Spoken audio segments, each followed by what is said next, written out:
Okay, should be live.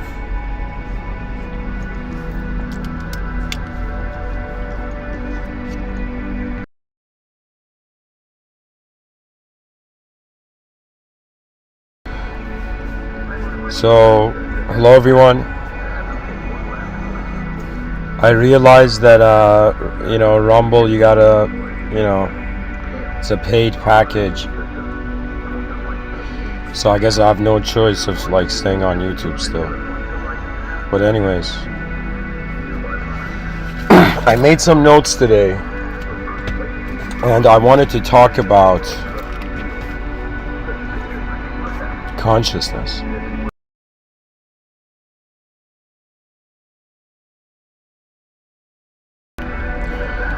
So, the title of today's episode is Are the Eyes God's Camera?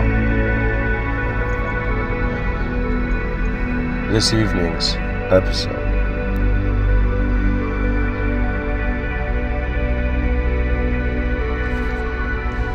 And also, I've written consciousness is a dimension converter interface.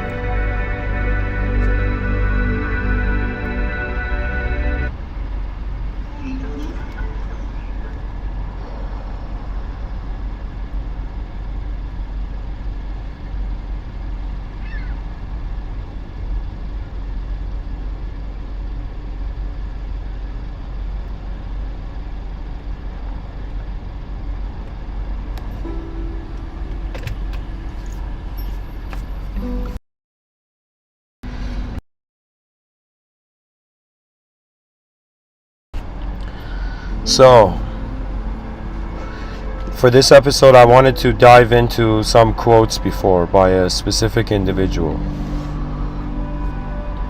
And in this world's ancient history,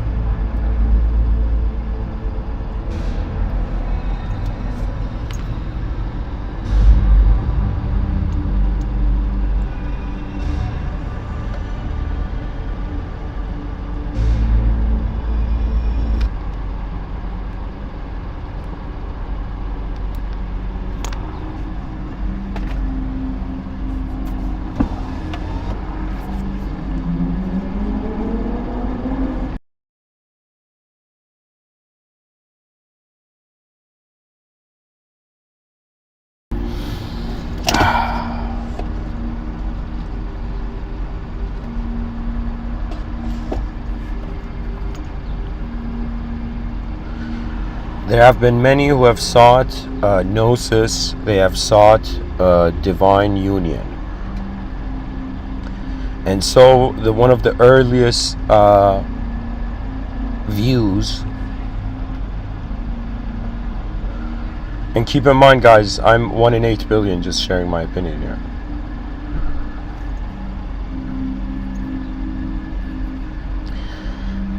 Many have considered a sort of integration or emergence of an individual position and a collective position. When you look at the human experience, you find yourself as a self in a world. And what's more fascinating than this idea that you're a character in some place is that the place is moving and that life is changing. And so what we are experiencing is a historic moment in existence, not just in human history. So the idea, are the eyes God's camera? Or consciousness is a divine converter? And then I added interface as well.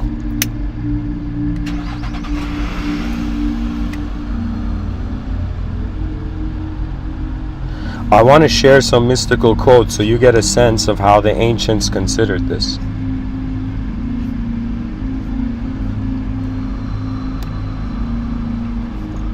I'm going to go into a quote tunnel, which is the part of these talks where I just read a bunch of quotes of this Christian mystic named Meister Eckhart.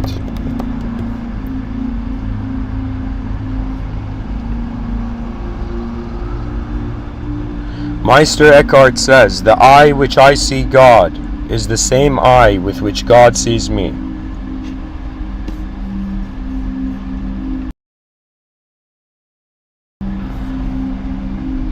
Meister Eckhart says, truly it is in the darkness that one finds the light.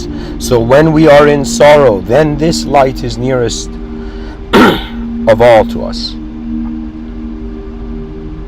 Meister Eckhart says, do exactly what you would do if you felt most secure. There's a truth behind that, guys.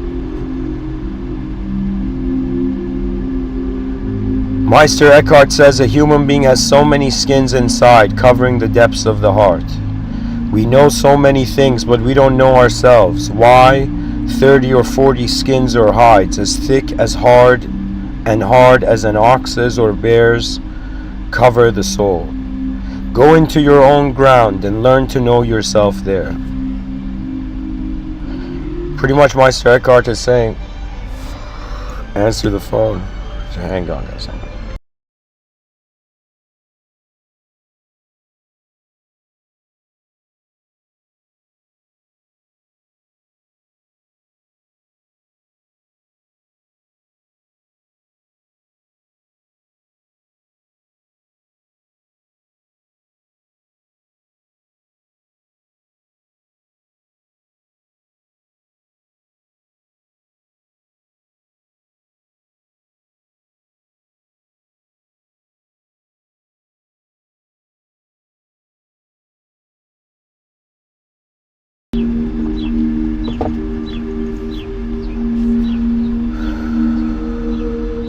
So what Meister Eckhart is saying in that quote is that in the space that you trust, you will allow life to happen, and therefore you can experience.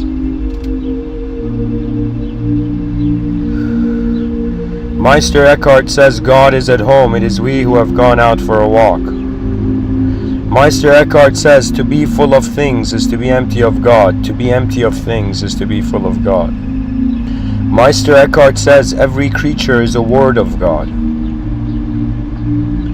Meister Eckhart said when you are thwarted, it is your own attitude that is out of order. Tell me about it. Meister Eckhart says the outward work will never be puny if the inward work is great. Wow.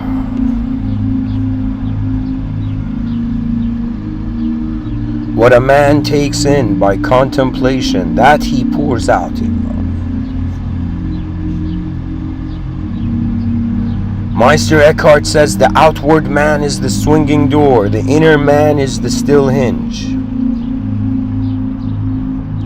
And Meister Eckhart says only the hand that erases can write the true thing. Meister Eckhart says one person who has mastered life is better than 1,000 persons who have mastered only the contents of books. But no one can get anything out of life without God.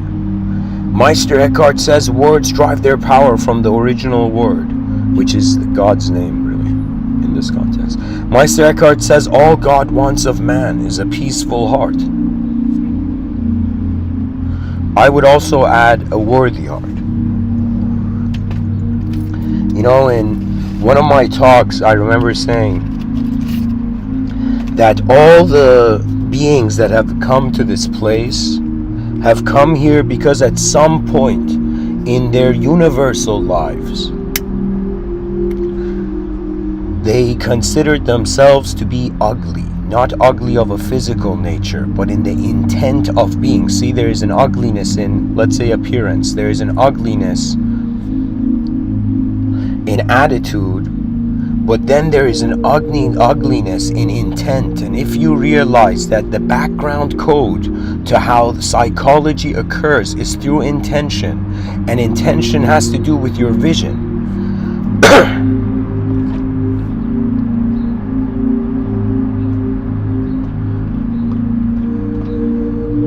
an impure intention is poetically, you know, a sort of apocalypse of the soul.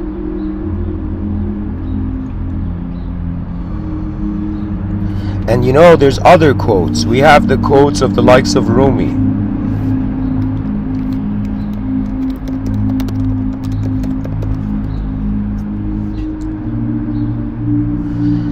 The poet Rumi says, tonight is a night of union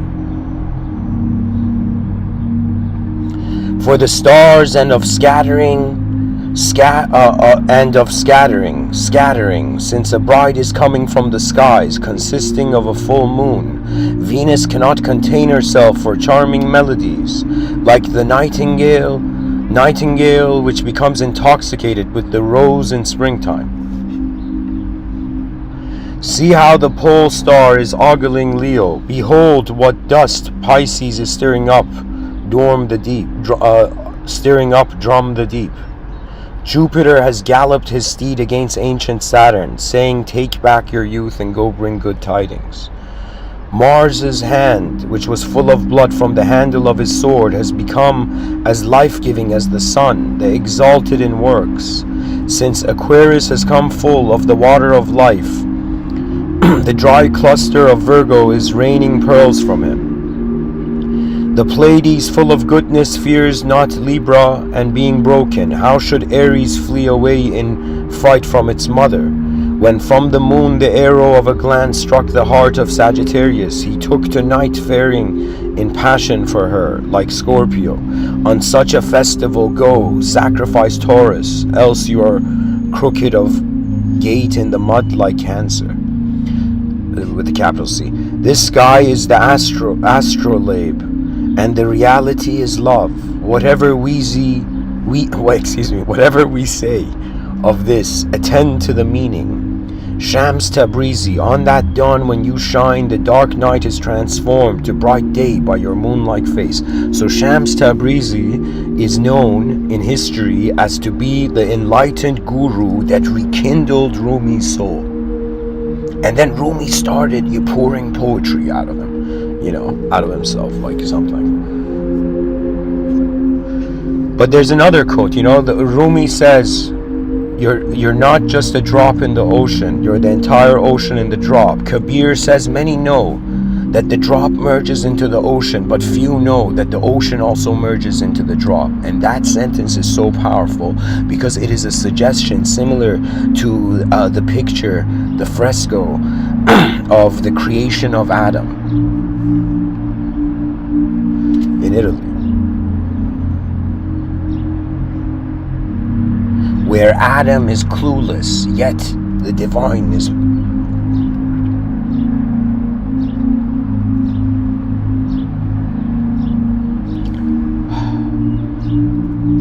reaching for him. We even have the likes of Swami Krishnananda, who says, once you realize the inseparability of the individual activity with the cosmic activity,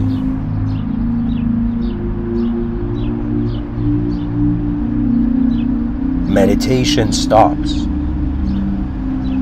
The search for truth stops when the individual activity discovers its inseparability with the collective activity, because your truth has become the world's truth, and the world's truth has become your own. And so right now we are this, now I could kind of go into the subtitle.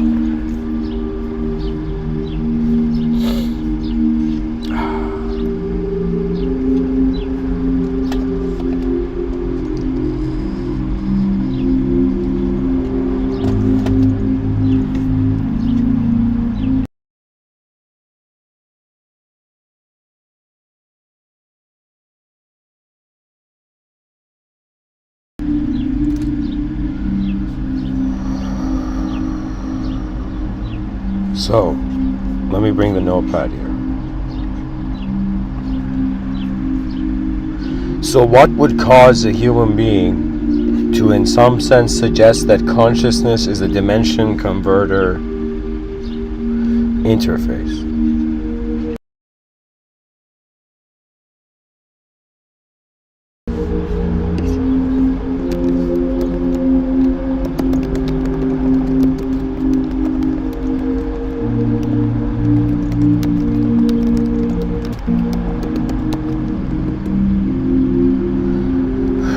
So before this, I've also written, are the eyes God's camera.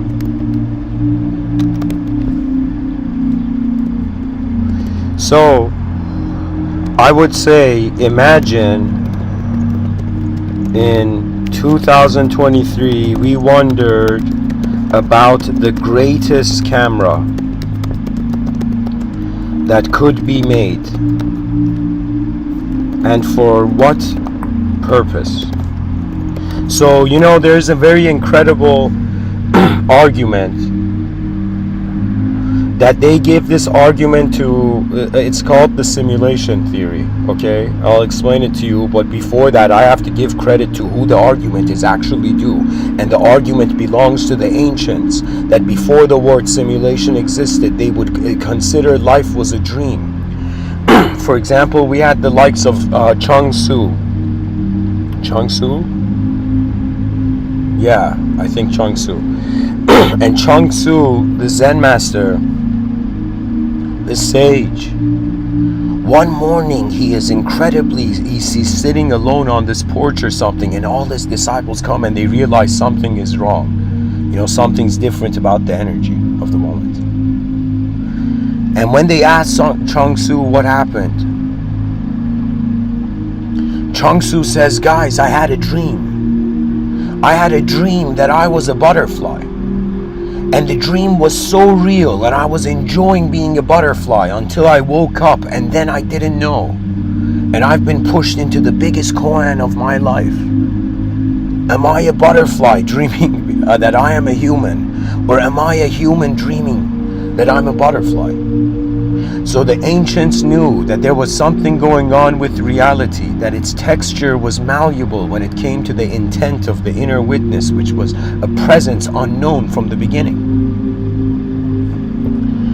So we've had many people say this. Even in the Patanjali Yoga Sutras, it says this world is the shadow of the greater world. And even in religion, right, it seems that the world is a sort of simulation for man's correction, for Adam's correction, Adam and Eve's correction, and their descendants and whatnot.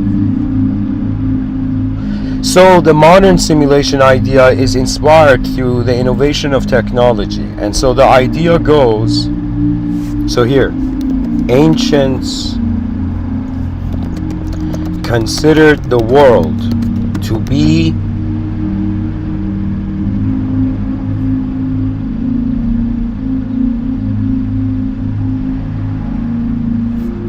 a dream, a hollow realm, and it's hollow in the sense, or like a shadow realm. I wouldn't say shadow realm. That has a different meaning. Some shadow beings might get upset. I've actually seen a shadow being in 2015. And I was sitting somewhere at this table, and like a square around me, this shadow, just a shadow, ran in like a square around me.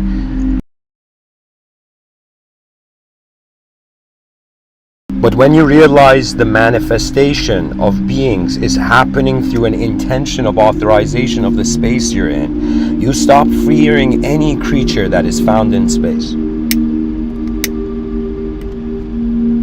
In any space. When you don't fear space, pretty much I think you don't fear what's in it. So then we come to moderns consider the world, some of them, not everybody, consider the world to be a simulation. And they're considering the outer realms to be a simulation. I personally, in this era, I consider, just like the Matrix, the code on the Matrix screen, the simulation that people experience psychologically is in some sense how the brain is trying to copy, paste, and re-Photoshop its perception. So the linguistic simulation, to me, the storytelling, the fictional storytelling that we have to tell ourselves to move our non-fictional component is really a sort of simulation to me. But anyways, that's not what I want to focus on. I want to focus on how the world was seen as a dream. And so how in modern times the world is seen as a simulation. But what's the argument? So the simulation argument is pretty much that when you look at video games back in the day, they were like, very low resolution, And so when you look at video games nowadays, they're becoming more and more high resolution, and technology is considered, at least the last time I checked, to be exponentially growing, Literally like an airplane that is just going up. Or like a mountain climber or something. So the idea is that video game capacity, the ability to make a video game,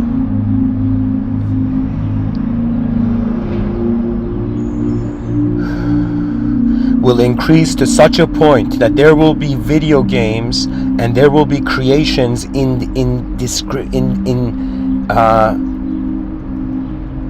what's the word?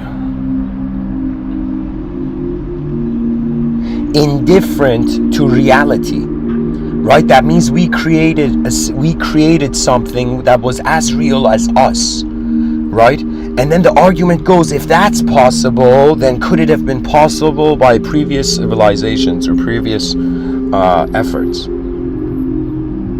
Now, this argument is starting to make a bit more sense to me, even though I consider the actual reality to not be conditional, right? So I'm giving the human mind is in some sense playing with conditions. But so what is the idea? The idea is this, that I'm saying instead of video game technology, let's for a second consider that it's camera technology. Okay? And so what would be the most advanced camera?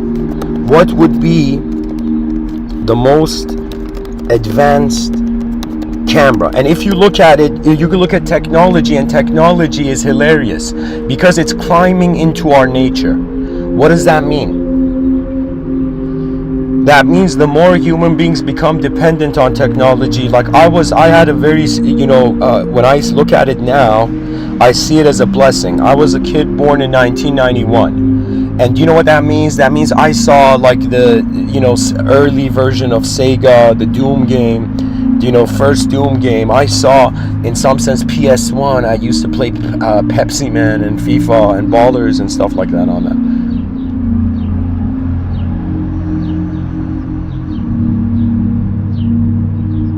Crash Bandicoot, like something like that. Man, that game.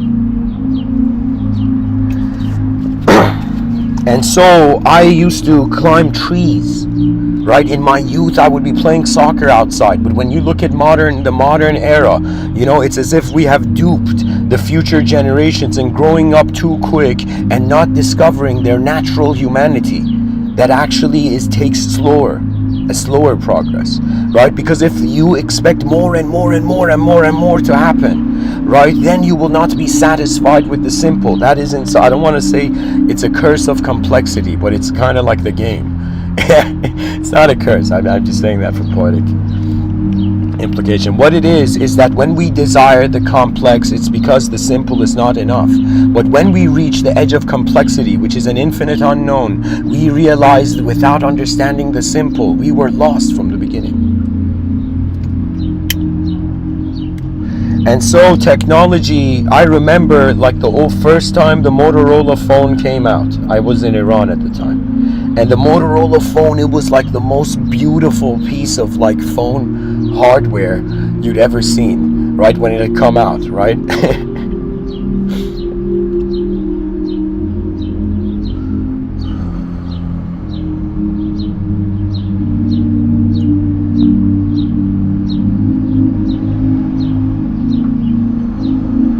And so the technology was first outside of us. You had to go pick up a phone, but then the phone was in your pocket, right? Then in some sense it went into your ear. People started wearing all those Bluetooth things, feeling like that was like the more, cool thing, right? And so right now with companies like Neuralink, it's like technology is slowly breaking the barriers of nature and in some sense positioning itself closer and closer to the heart of man.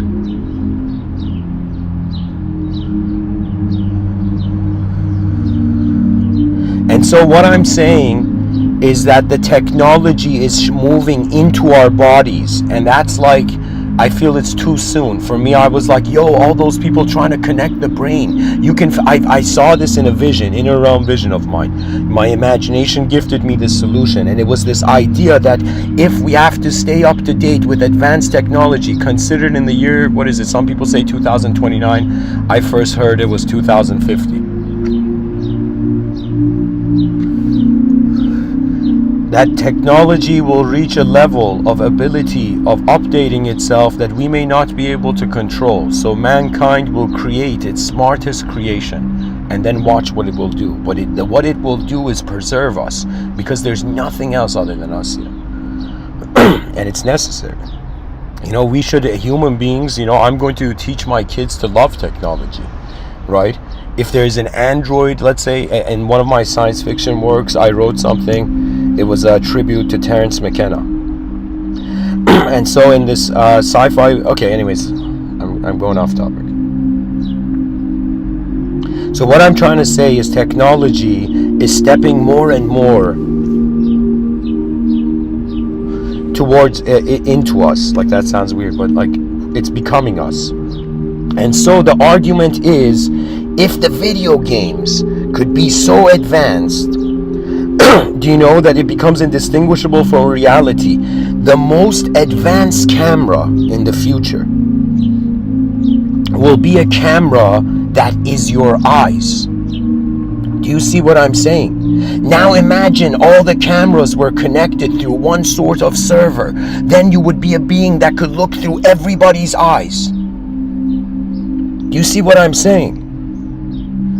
More and more, as I am walking around the sun, I am noticing that the future, it's not going from the past to the future. It's from the future to the past, until the past realizes it has forever been the future. That means, you might not believe it, the future has never moved.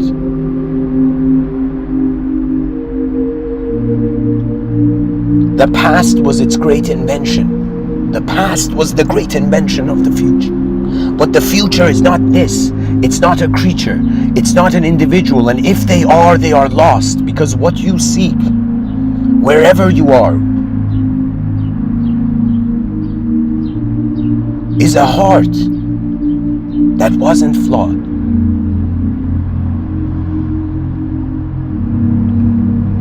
It is the nature of being.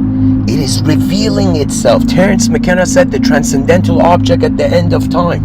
And let me tell you what happens when you step beyond the linguistic simulation. When life is no longer a story for you, it returns. It reverts back to an experiential position when you realize all of your mind's active inner realm activity was a simulation of choice. And so what do the choiceless do? And then you will see why I'm saying the unknown is where it's at.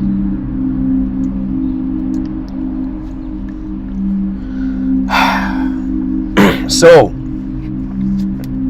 the argument I'm trying to make is that if we were to think what the most advanced camera is, and if technology is becoming more and more synonymous with the conscious human experience, so in some sense we can consider human consciousness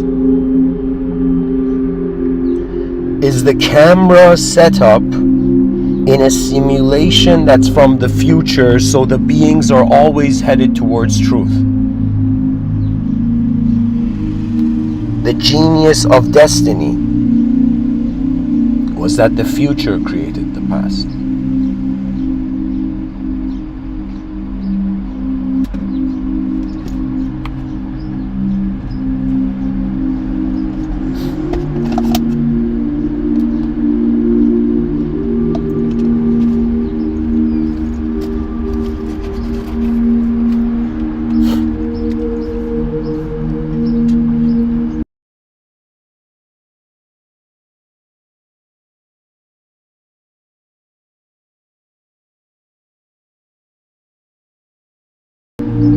So if in the future there was an advanced camera that became our eyes, and this camera again was all part of a collective server, it would mean every individual would have a capacity to see through everyone else's eyes. You know what's funny? The clues are here. You know, when there's a confrontation, people say, you know, they go to the person who got angry and they're like, hey man, look through the other person's eyes. Look, try to see how it would be if you were in their shoes. And that's what's funny. We will, in the future, all of us will be in each other's shoes, right?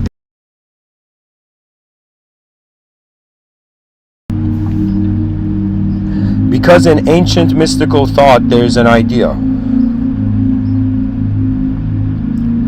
There is an idea that there is an individual soul, Atman, and then there is an oversoul, Parabrahman. And when I was younger, I was wondering, what is the oversoul? And hilariously, it's like that which is long ago over the soul. That which has become what it feared and loved at the same time. The oversoul is the authorization. These are like flags. So what it is, it's like you plant a flag and then you build everything around it. The oversoul is a collective decision that authorizes individual decisions. But through a modern lens, it will be how in 2023, our eyes belong to our abstract selves. But give it, like, for example, 4024. I mean, that's too far. Let's give it after 2400.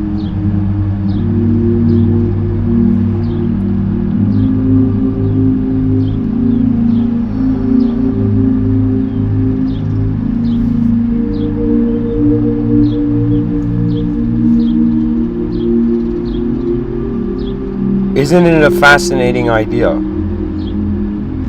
that our eyes belong to everyone in the future? And you know, I'm here thinking that, you know, I lost talks, you know.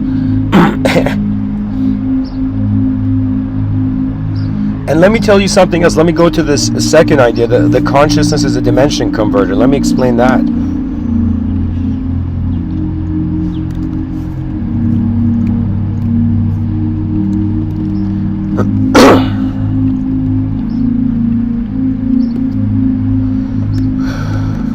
We know that our intelligence has an ability to see with eyes open and to see with eyes closed.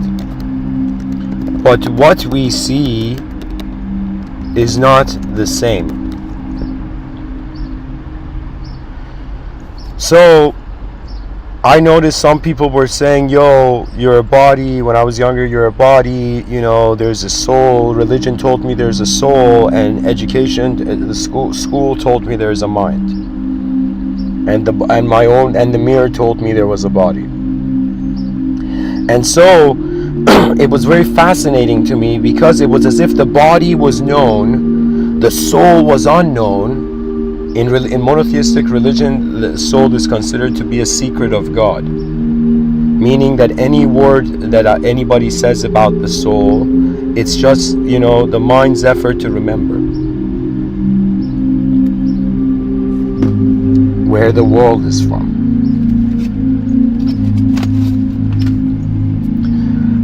So I wondered about the mind, and the mind fascinated me, because the soul you couldn't comment, and the body was very obvious, and it was the mind that was the puzzle to solve. And in my efforts in this lifetime, I came to this consideration. This was the most revolutionary moment. I call it Mr.Within's inner and outer realmism.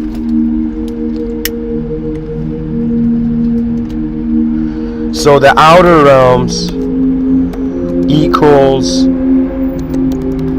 the world in front of your eyes.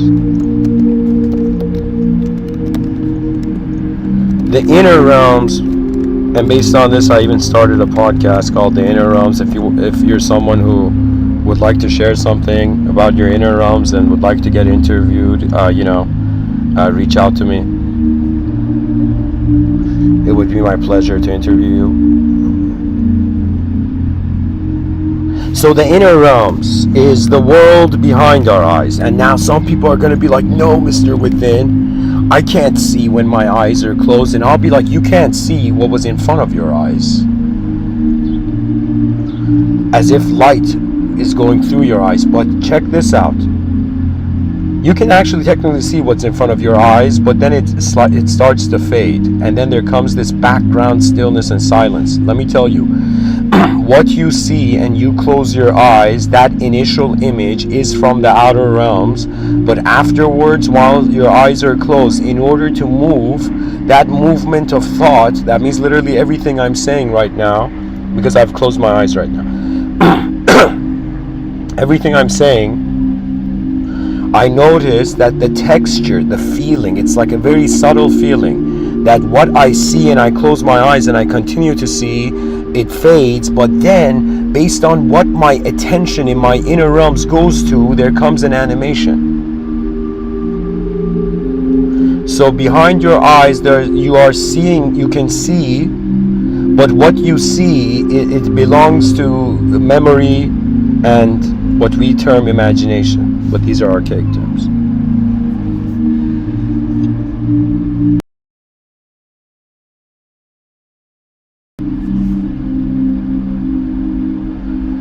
So the inner realm is the world behind your eyes. Now check this out. How do we know these are worlds? Let me explain. Because in order for there to be a world, there must be a self, which the world has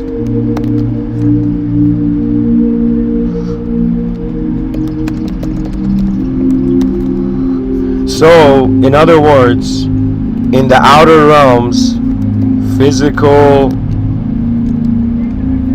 world, we call this cosmos. You can even reduce it to Earth. And then we have a physical self.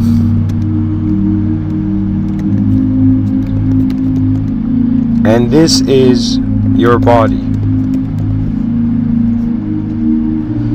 Now in the inner realms, we have a non-physical world. In some of my talks I've said, once you've piloted the outer skies, you then go and start piloting the inner skies. The non-physical world, or let me say the non-physical self first, is your ego, personality, subjective sense of self. Now, the non-physical world is where your attention goes. So I would say the non-physical world is an inner space where by the whim of your attention, reality is present.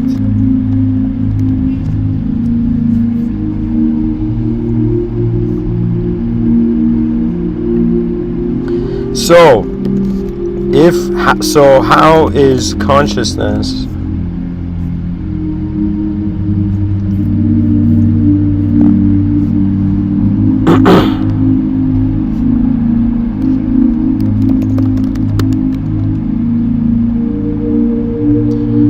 a dimension converter? So the dimensions I've just made clear. Consciousness is converting a physical dimension into a non-physical one in order to live a faster double life, that so the body, so the physical life knows where to go.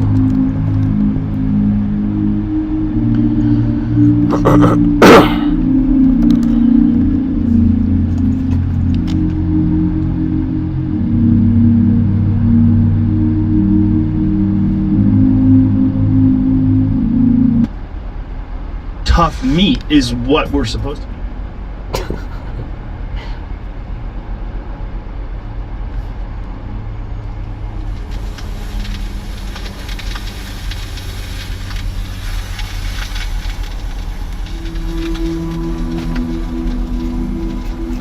Consciousness is converting a physical dimension into a non-physical one in order to live a faster double life.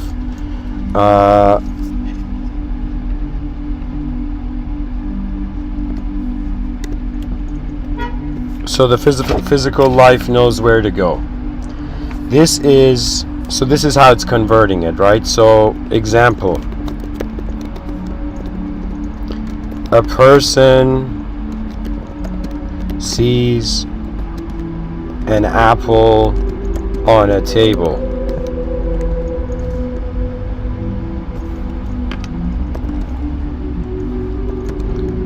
The person gets an inner vision. A person gets an outer vision, gets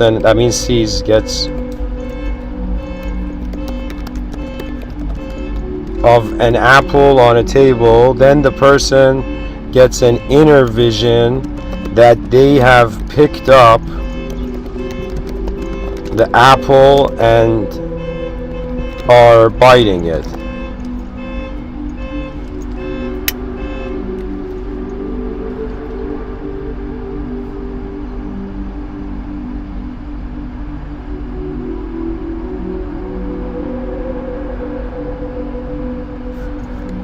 The person then follows up and picks up the apple and bites it.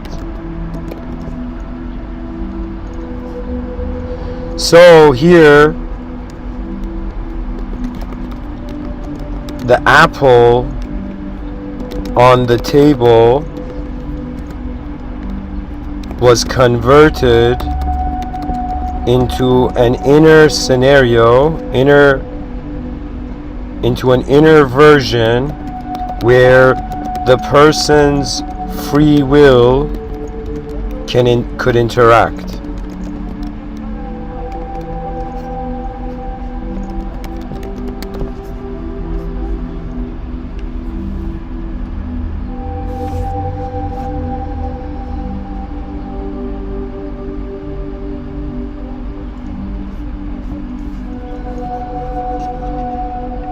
So, right now, what am I doing? Right? I'm this human being that has noticed this world, this physical world, and this physical events that happen around me, they are echoing into the space where they are held by an unknown attention. So behind your eyes, you're an unknown viewer. In front of your eyes, you can be as known as you identify, as you attach. And identity is an attachment, right? But the hilarious thing is, it's a changing world. So if we don't adapt our identity, then we have it in some sense attached to that which is going to be like, like something's gonna happen. So when I say consciousness is a dimension converter, and I'm seeing certain mysteries here. Excuse me.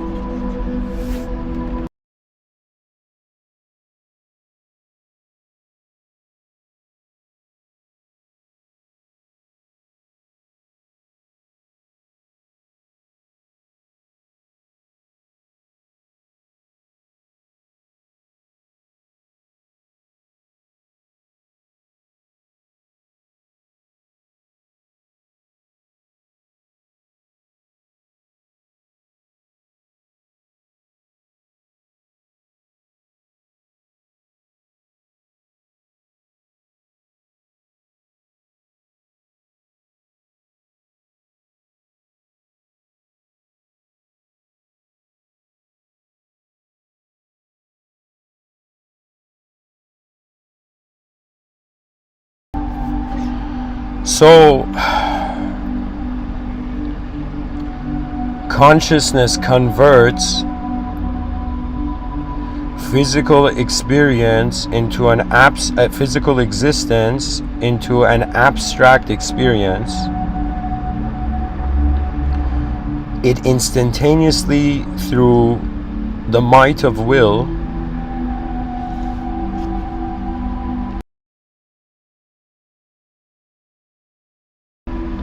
readjusts it and goes on having different experiences with existence. So it's kind of like just like we have two eyes that see the same.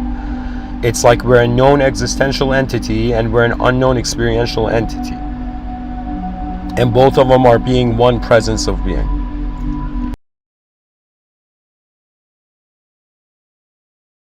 However, the unknown experience, it appears more as a field. I would say in front of my eyes, I'm an entity. Behind my eyes, I'm a site of a field of activity. It's like I'm this wind behind my eyes, but in front of my eyes, I'm what the wind is pushing or pulling.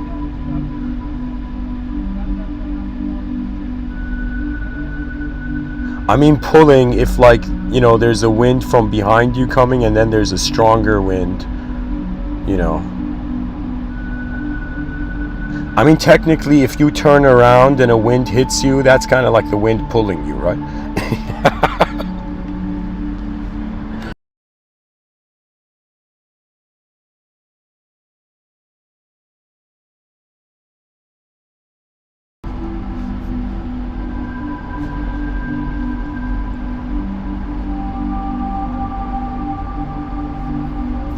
So, and what is the mystery of consciousness? Because it's the definer, it can't be defined. It's kind of like René Descartes, who reached this consideration where he decided to doubt everything to find truth and realized he can't doubt the doubter. He was right, but he was discouraged by later on philosophers.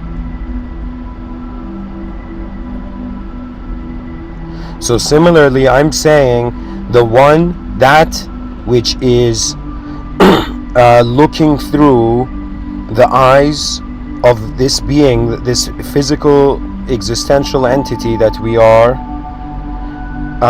it's like we can see everything except the one that is looking. So we cannot see the looker, or we cannot see the seer. In the same way, you cannot doubt the doubter.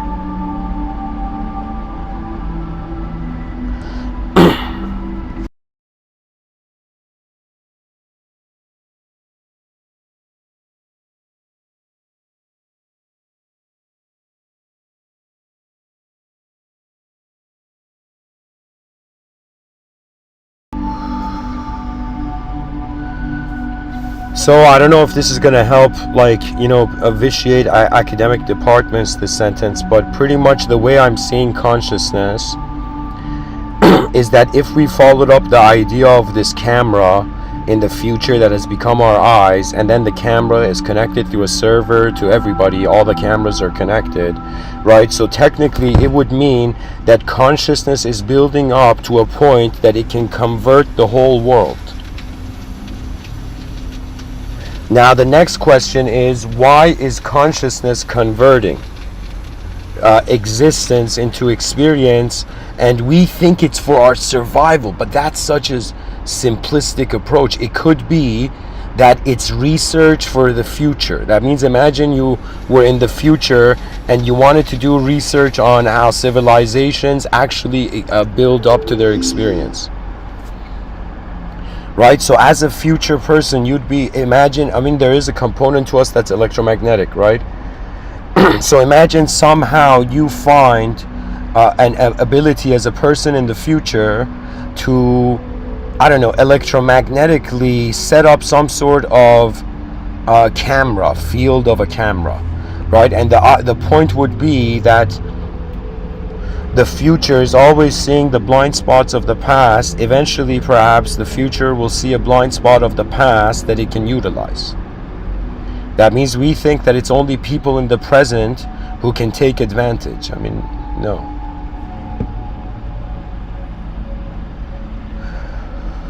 But anyways, the effort has been made. We are in some sort of world, regardless of my opinion, you know, that it's like truth has its own stronghold.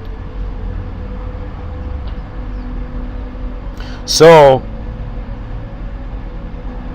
this leads to this view that consciousness is a futuristic field, electromagnetic field, let's say, oriented camera. So the greatest camera is a field that is aware of everything that's happening in it and that can experience everything that's happening in it. So the future generations are looking through our eyes, so we can at least maybe, you know, help them. You know, it would be like a, let me tell you this, when you go to the future, based on the arrow form of time we're considering,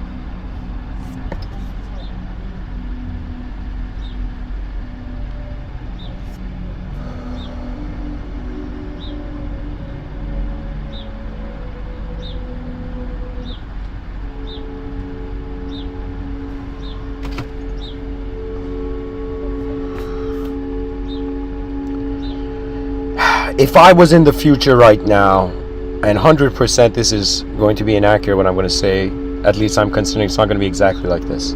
But if I was in the future, and imagine I worked for this agency in the future, this sort of transcendental agency, and this agency was like, all right, man, you know, we want you to go do research. And you have, let's say, a certain amount of resources to do, let's say you have all types of technology at your disposal, and you got to conduct some sort of research that doesn't interfere with the past, yet you can actually see it, right? So it would mean a suggestion of an invisible interference. It would mean, this is why I thought movies got it wrong. All the movies showed time machines, right? If you create time machines before you have flying cars and like invisible stealth tech, right, then it's like a stupid time machine, right? The smartest time machines should be hovering above air. They should be able to go invisible. They should be, in some sense, as if the best way to travel to the past from the future is to have never been there. Like, that's how the expertise should be. So, and the reason is because we've already lived the past. We don't deserve to interfere with the other past. But let's say some sort of, you know, you have good employees, bad employees, and let's say some employees messed up.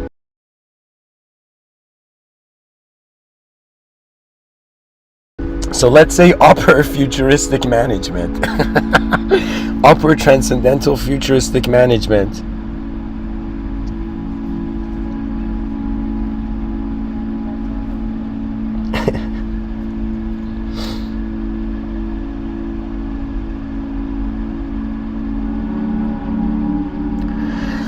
this is how I think I would go about it, okay? If I had to go and research the past without interfering with it, I would try to find the secrets of space and energy, and I would realize that any moment in time is actually originating from a timeless position. So that would mean that I would become nothing, and then nothing would have access to everything that is coming, that is moving in it. So that means the greatest technology in the future, for the future to come to the past, is actually to become a conscious nothing. So when nothing is conscious,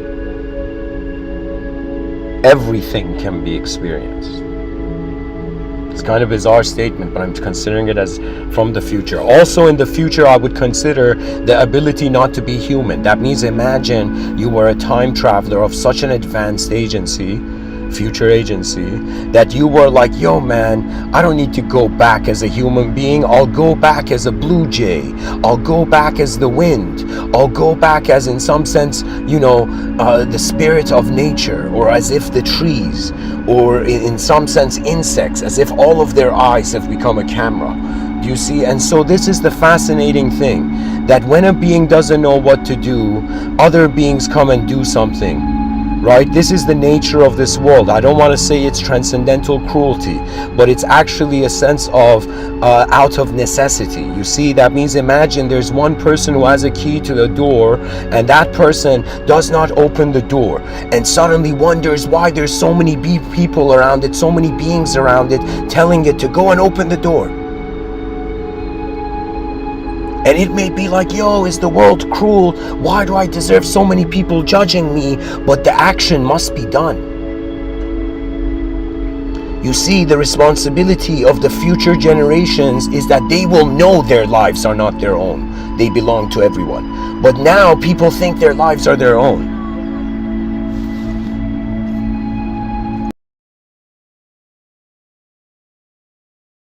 So let me think of it this way. I would first ask, so let's say if upper transcendental management in the future came and told me, all right, you got to go and do this, employee. And I'd be like, still? I'm an employee still?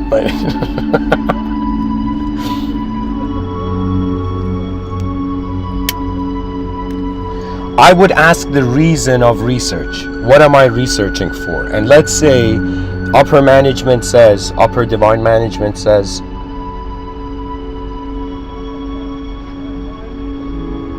research how we can make the company more efficient. So if it was a time traveling agency, then the research is being done to, in some sense, perfect a passage of time. That means if human beings can be content with the invisible, their inner realms will open up to how they are being in the future.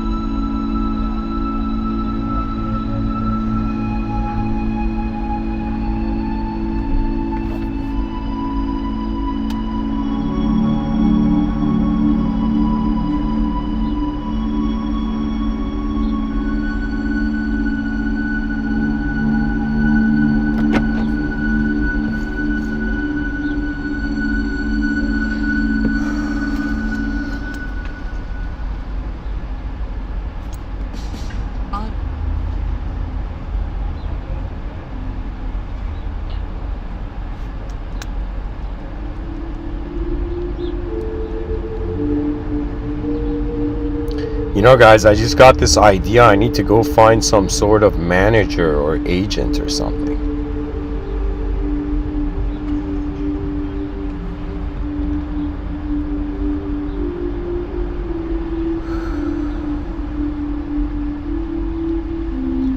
Or just have faith in divine management, you know, it's like. So anyways.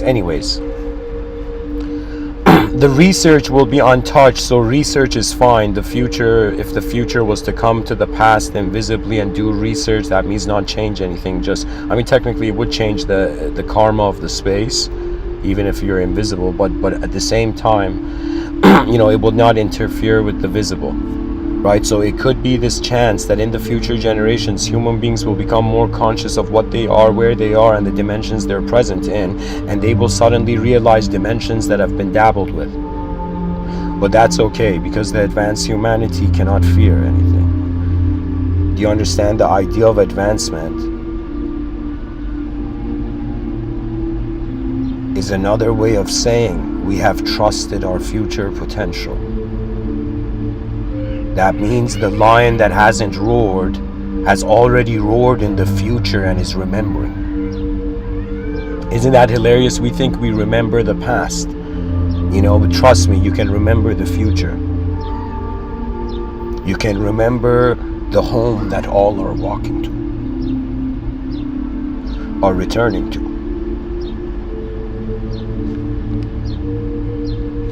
So anyways, let's dive into the sci-fi angle of this a little bit.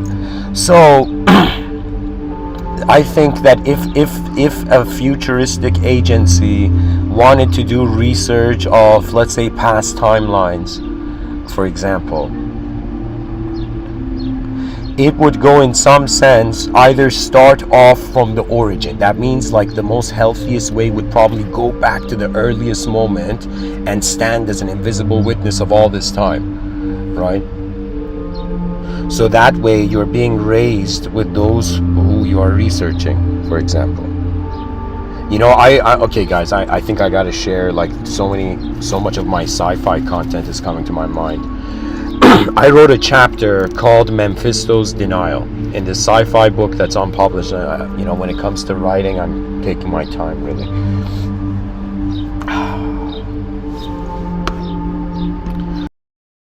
So in this sci-fi novel I wrote called The Messenger of Giants, set in the year 5025, there is a famous architect, this character I created named Mephisto.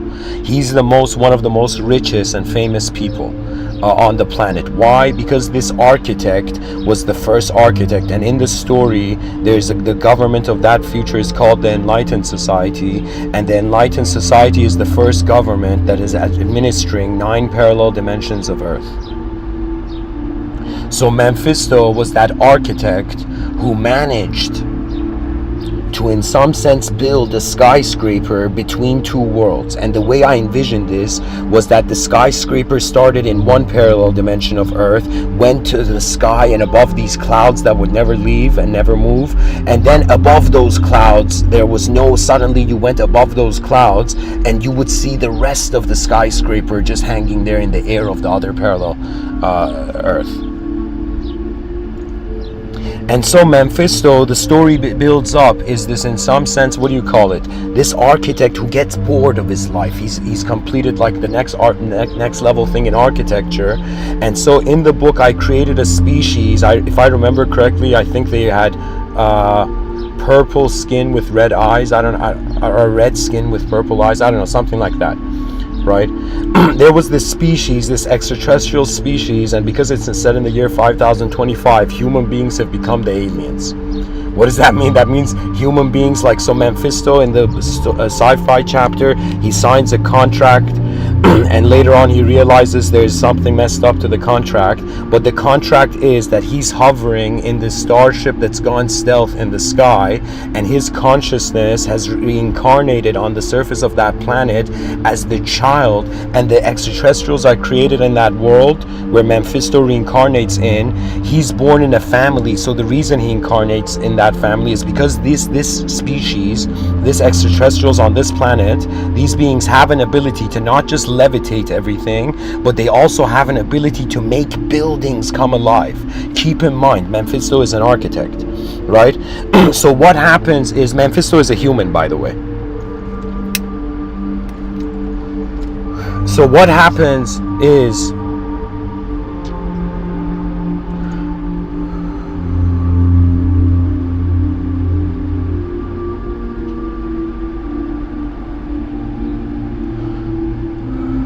and guys, I'm gonna say this, I saw that in some TV shows, some of the ideas I've been speaking about, it's like they're creating it, right? And I wanted to say to everybody, if these ideas inspire you, the advancement of civilization is more important than one man's desire.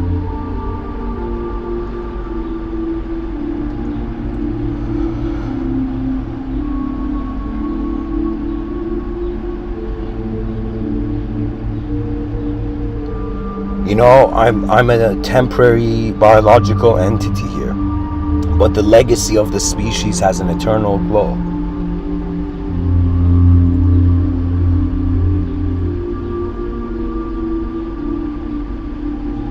I serve the future that could never fail.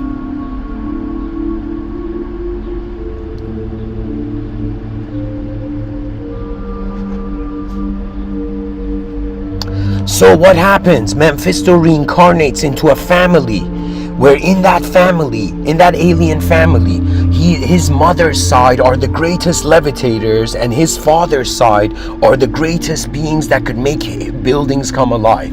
And so he is raised becoming a great levitator and a great, what do you call it? Great ability to make houses come alive. And he's so fascinated by this as this alien, reincarnated alien child. But this is where something remarkable happens. This is why I called the chapter Mephisto's Denial. What is Mephisto's denial? Mephisto suddenly remembers he remembers something that he shouldn't through a glitch in the system, and he realizes that the agency he thought that was working, that was on behalf of the enlightened society, was actually like an infiltration of something. And so he realizes that there is a dark intent behind the whole project, where he's reincarnated as this alien baby, right?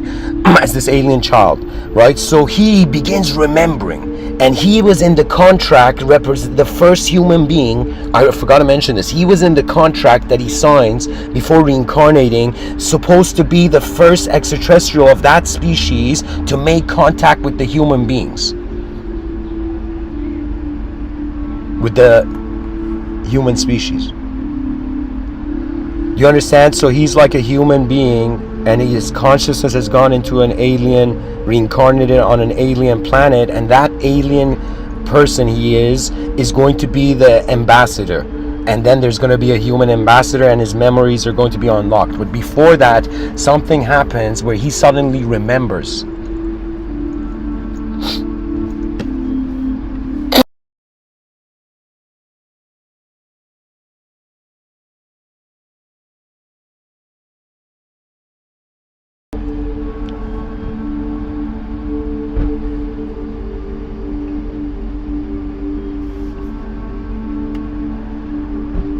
And so, I don't know what else after that I wrote, but pretty much the idea was that he suddenly remembers, and he denies his contract.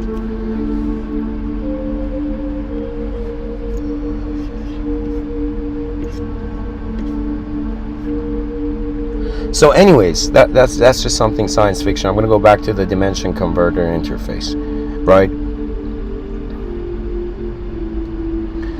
So the idea would be that our eyes are a very advanced futuristic technology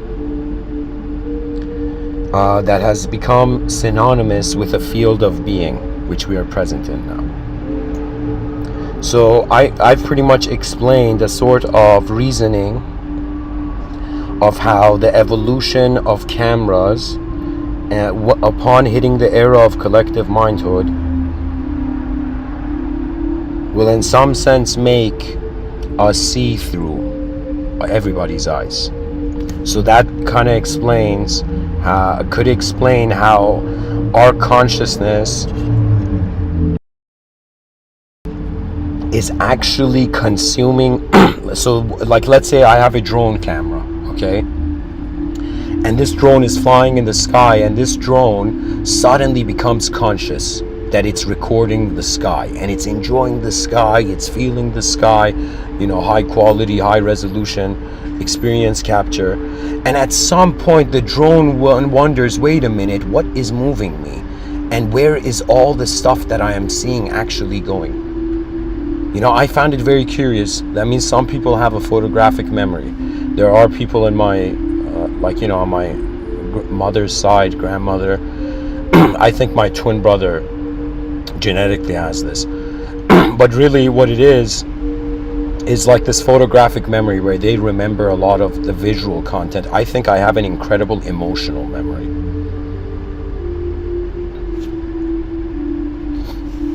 Even though in the outer realms, my EQ is like, people are like, is that minus something?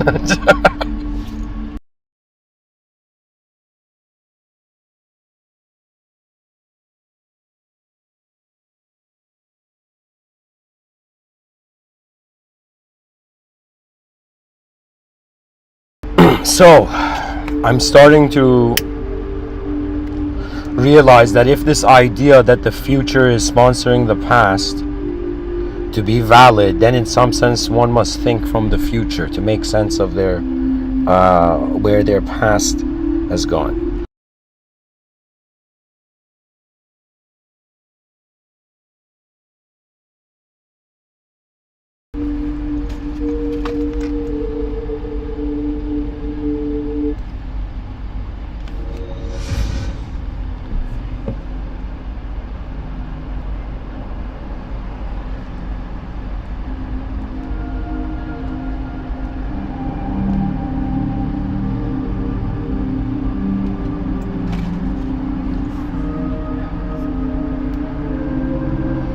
So there is this type of intelligence that is converting existential data, objective data, into subjective data, and it's taking the subjective information, readjusting it, realigning it, and testing out its own limits, and then acting in accordance to it limitlessly.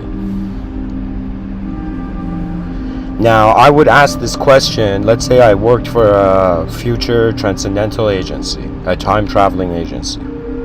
And so they came and said, like, go do this thing. Imagine I was in the interview, like I was like this being in the future, and I'm like, let's say I had, a resume of being an interstellar pilot,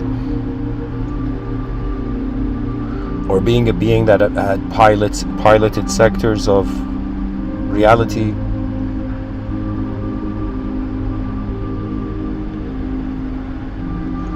For me, I don't know why, the idea of an advanced civilization, there is a comfort behind it for me, where it feels like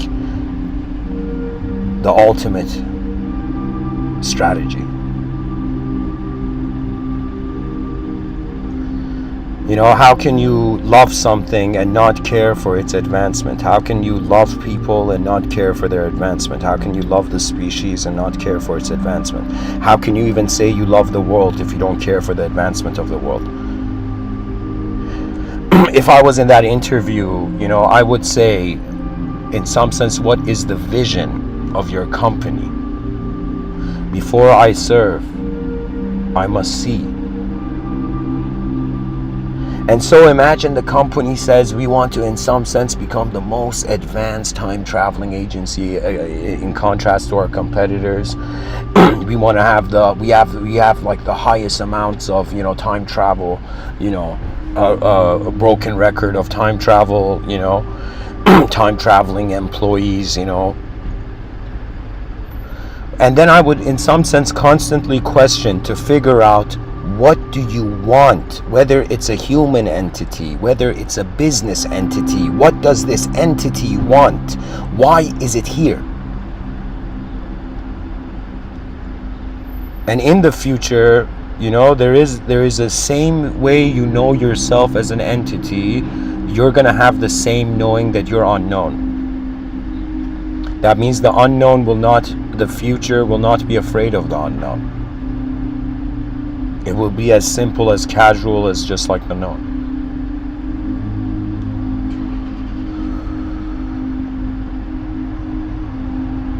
The self-simulations of the brain of its own future and the expectations it has that are not met make it, in some sense, suffer. We suffer because we feel the future has not opened to us. But the future opens to those who notice it. I would say my mind and my brain and all the information that I'm sharing, we can have a reasoning that it's from the past, but my heart is from the future. It feels what I am not yet.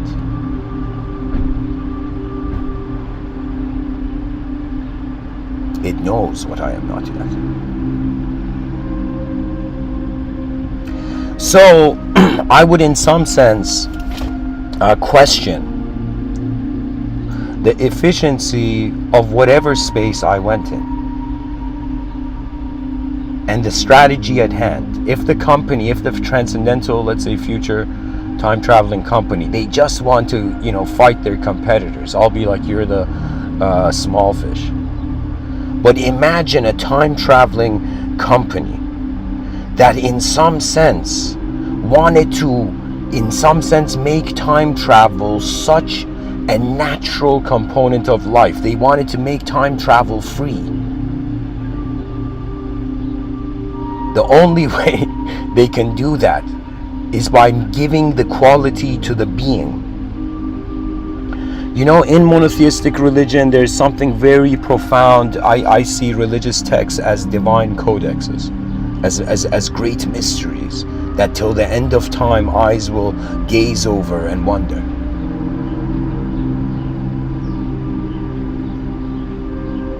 To claim knowledge of the present is to claim knowledge of the past and future, where they are presented. In monotheistic religion, when God created man out of clay, imbued a spirit through its breath, and then commanded man to say all the celestial names, and then commanded all manifestation to bow, until the emergence of divine doubt, or the revolution of divine doubt.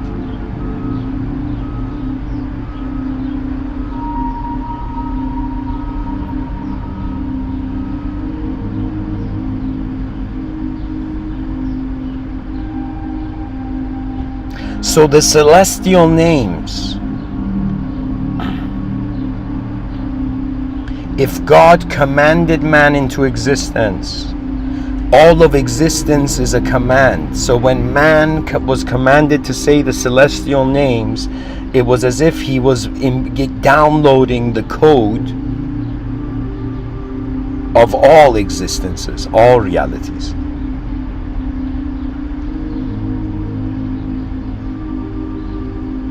The celestial names are realities. That means if you think about it, you create a server, a virtual reality server with code. Okay? And so if we were to think that in the future dimensions would be would be language, right? For example, in ancient times, what was magic? Why do they teach kids spelling, right? Because back in the day, a story became another world, and an individual could be transported into it.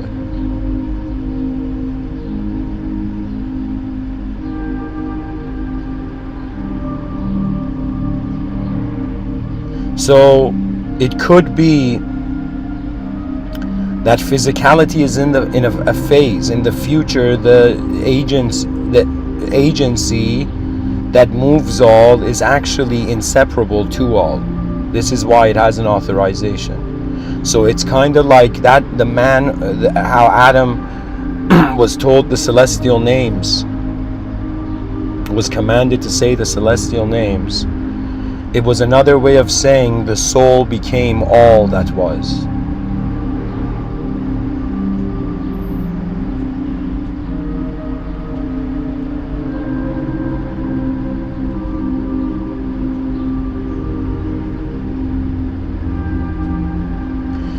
If the future doesn't have compassion for its past, it will destroy itself. If the future, I don't know if we have a term for this, but wants to interdimensionalize its greater freedom, the angels could be said to be the future selves of people. The archangels are the collective future selves of people. And God, just like the future, the inconceivable point that all returns to. The story of religion is fascinating. It's pretty much, we started from the inconceivable and we return to the inconceivable. And the conceivable visual experience of existence is the great test. But what is it testing? It's as if imagines there's such an advanced future technology that the only way it can be tested is to go back into the past and see how it reorchestrates again back towards the future.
So, where do I go from here?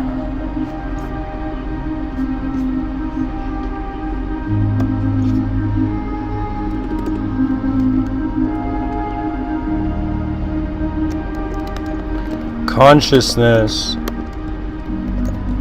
could be how the future knows it exists because it can. So think of it this way: in the outer realms we experience time going from the past to the future, but in the inner realms, due to the nature of being an unknown witness, the projection of time is just a consideration of attention. So this means behind our eyes we have timeless authorization. In front of our eyes we have time-bound authorization.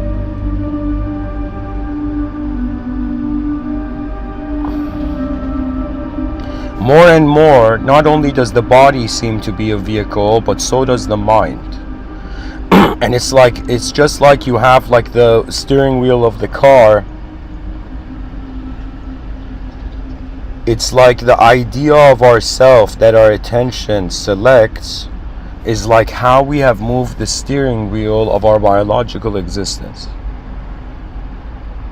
So if somebody says, am I the steering wheel of the car because I'm moving the car? I mean, it's like, no, you're not the steering wheel. But you can use the steering wheel, you can honk, you know.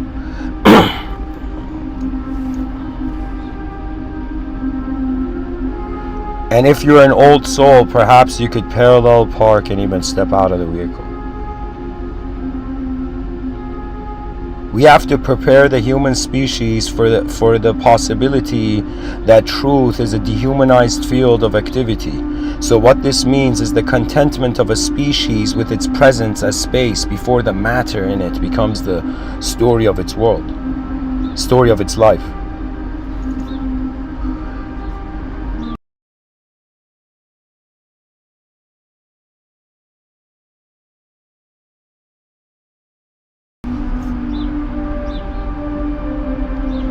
So,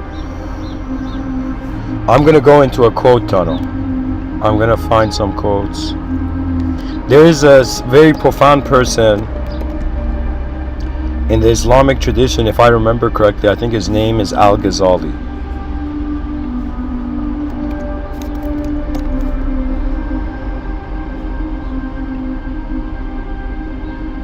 Al-Ghazali says, desires make slaves out of kings and patience makes kings out of slaves.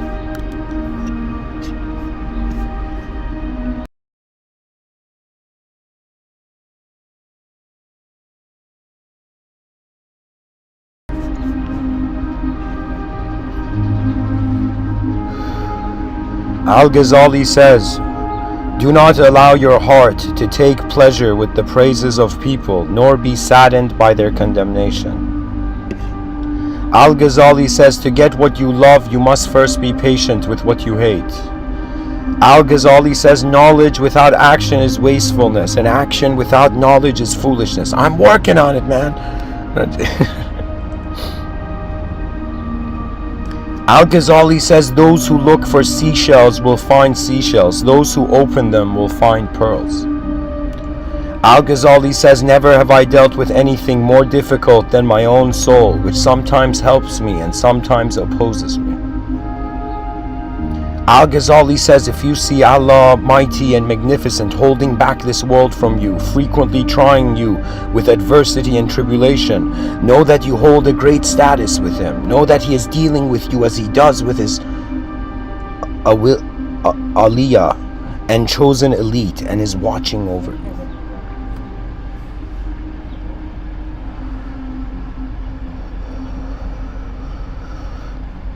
I think that's a pointer to upper divine management. Al-Ghazali says, you must convince your heart that whatever God has decreed is most appropriate and most beneficial for you.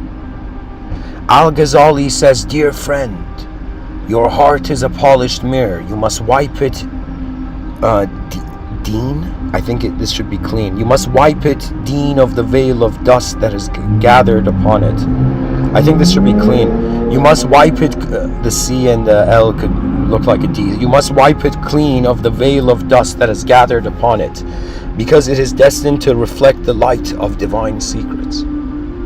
Yeah, so polishing your heart, that's what I'm saying. That's the past few episodes where I've been flipping like a pancake emotionally. That's the whole idea of, like, you know, unsealing your heart. And you can't unseal it. That's the point. It's unsealed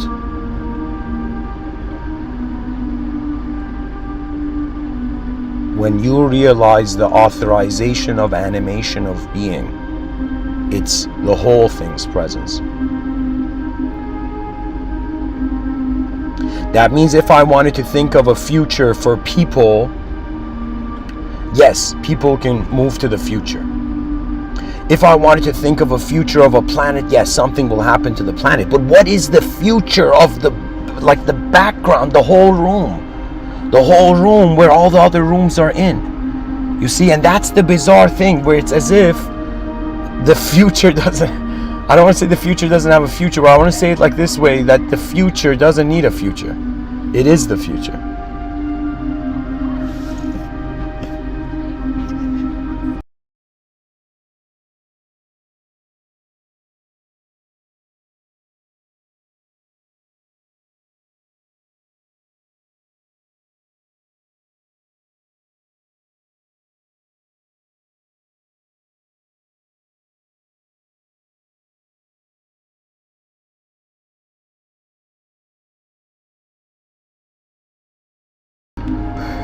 Al-Ghazali says the happiness of the drop is to die in the river. Al-Ghazali says often love between two people intensifies not because of beauty or some advantage, because of sheer spiritual affinity.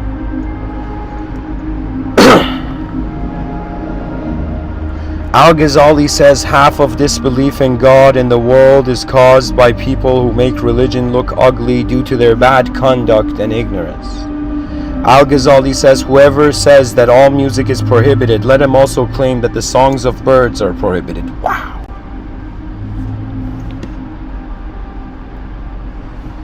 Al-Ghazali says to completely trust in God is to be like a child who knows deeply that even if he does not call for the mother is totally aware of his condition and is looking after him. Al-Ghazali says, does money upset the hearts of learned men? He answered, men whose hearts are changed by money are not learned. Learn it. Al-Ghazali says, remember your contemporaries who have passed away and were your age. Remember the honors and fame they earned, the high posts they held, and the beautiful bodies they possessed. Today, all of them are turned to dust. They have left orphans and widows behind them. Their wealth is being wasted and their houses turned into ruins. No sign of them is left today, and they lie in dark holes underneath the earth. Picture their faces before your mind's eyes and ponder. Before your mind's eye and ponder. The mind's eye is the inner realms, guys. Al-Ghazali says the hypocrite looks for faults. The believer looks for excuses. Wow. And the honest most likely accepts. Al-Ghazali, each of your breaths is a priceless jewel, since each of them is irreplaceable and once gone can never be retrieved. Oh my God, guys, the next quote is so heavy.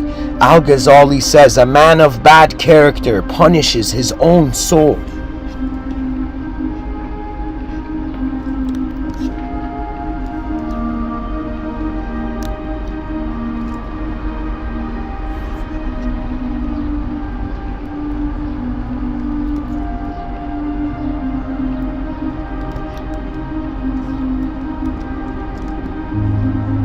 So there's a chance that if you're suffering, you know, it's like, I think it was in monotheistic religion, they have this idea, you know, that all the good that happens to you comes from God and all the bad that happens to you comes from yourself. Something in those lines.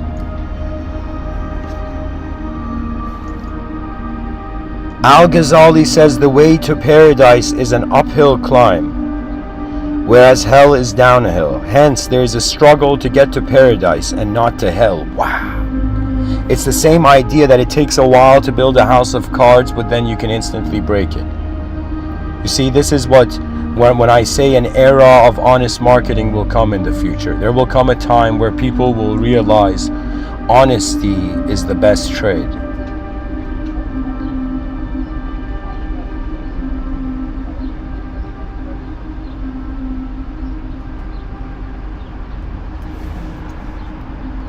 Because an honest person doesn't have a reason to hide. That's the thing. That's what leads to cruelty. When you do something dishonest, then you have reasons to hide. You have reasons not to be your real self. Al-Ghazali says, if you do not prepare now for the afterlife, then when will you do so? The afterlife could be how life never ends. The real life. Al-Ghazali says the corruption of religions comes from turning them to mere words and appearances. That's exactly it. That's why I'm saying religious books, they are not visible books. They're not visible. They're like an invisible technology. Al-Ghazali says, do not dispute with anyone in any matter as far as possible, for in argumentation lies much harm, and its evil is greater than its benefit. He's pretty much saying don't fight people. You know, when you fight someone, that you hurt them and you also can get hurt, pretty much. Al-Ghazali says, whoever determines the truth from people alone will remain lost in the plains of bewilderment. Rather know the truth, and you will know its people. Wow. Yeah. So exactly, he's saying don't worship people, but rather, like fingers pointing to the stars, look at the stars. Look at their light, not, you know, their conditional shadow. Let's try to see people's unconditional light. You know, one of my uncles, you know, his display is of a very religious man, right? And then, you know, it was my father and him, and he was in front of me. I think in Farsi you call it matalak or something. But what he was he was in constantly, like, I thought like he's bipolar or something, right? Where he would suddenly say something nice, then say suddenly something rude, right? But he would say it indirectly while laughing, do you know?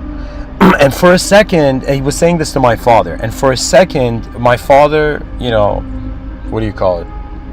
He went to the restroom or something, and I just told him, I don't know why the sentence was coming into my mind at that moment. I just told him, the way you speak to people brings out their nature. That means the way you speak to them brings out their light nature or brings out their shadow, right? And for a second, it was like I was watching like clockwork gears like moving in his mind, you know?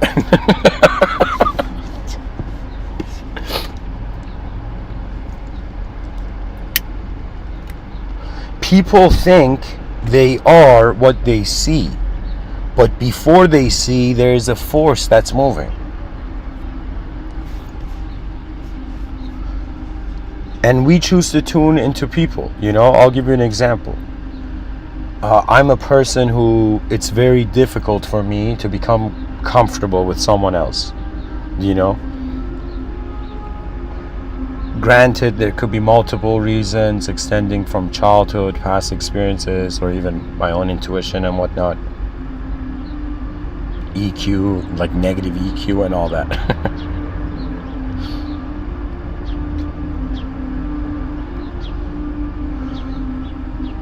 I've always had a difficulty understanding people because I don't know what they are. And 31 years of going after the question of who am I, I've come to the unknown. Do you see? And so that's the thing that happens, that the more angles of perception you have to something, the more you're waiting before you can trust something simply, right?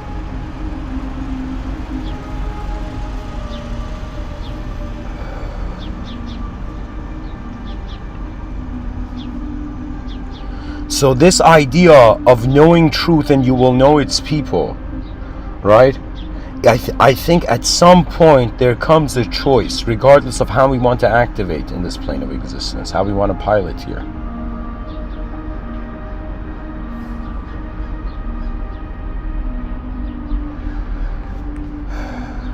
You know, more and more, everybody I knew, or everybody I know even now, everybody's becoming an unknown being, and it's their behavior that animates them in front of me in a way I can know. It's like this hilarious situation where we're all unknown, actually. We're all unknown beings in an unknown being of a world.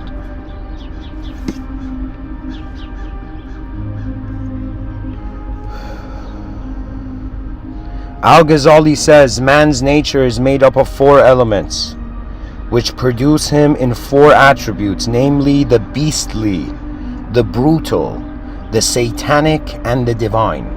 In man there is something of the pig, the dog, the devil, and the saint.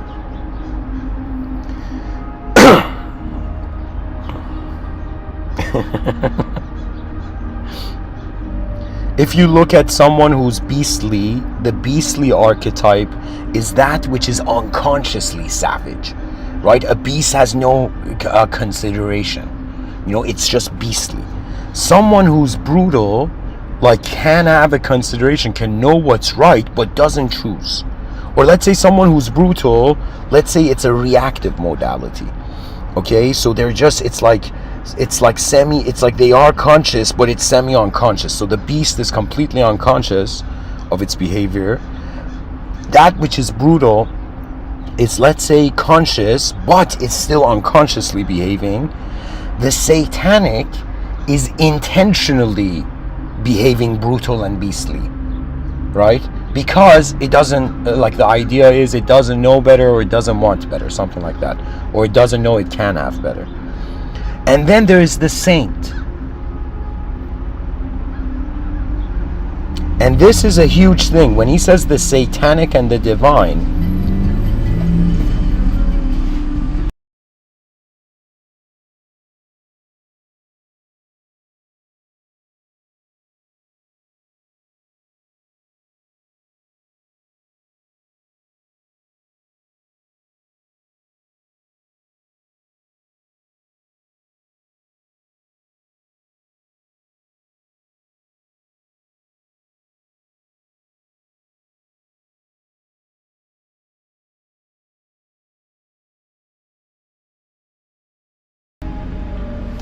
so it could be, you know, I've considered in other talks that duality is like the domain of what in religion is called in the fallen one.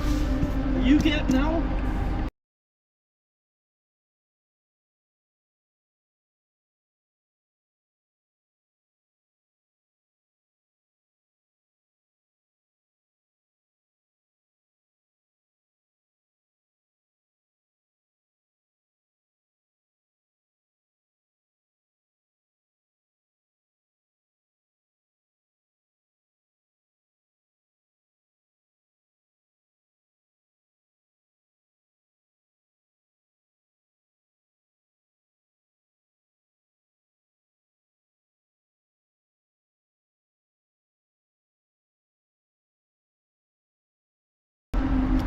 So,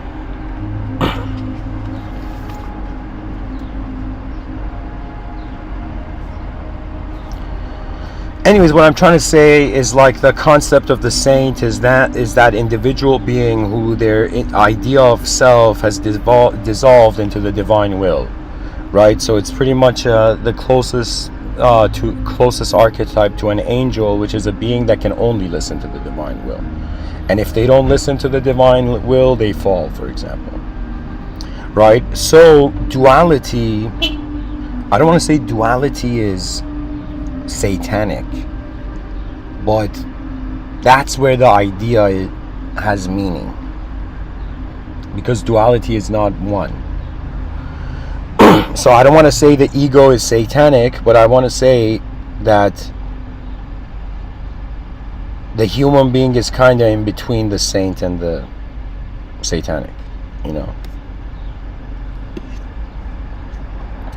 Anyways, let's keep going with the quotes. Al-Ghazali says people count with self-satisfaction the number of times they have recited the name of God on their prayer beads, but they keep no beads for reckoning the number of idle words they speak. Wow. Al-Ghazali says you possess only whatever will not be lost in a shipwreck. He's saying that in this life, like the end of the life is like a shipwreck, right? So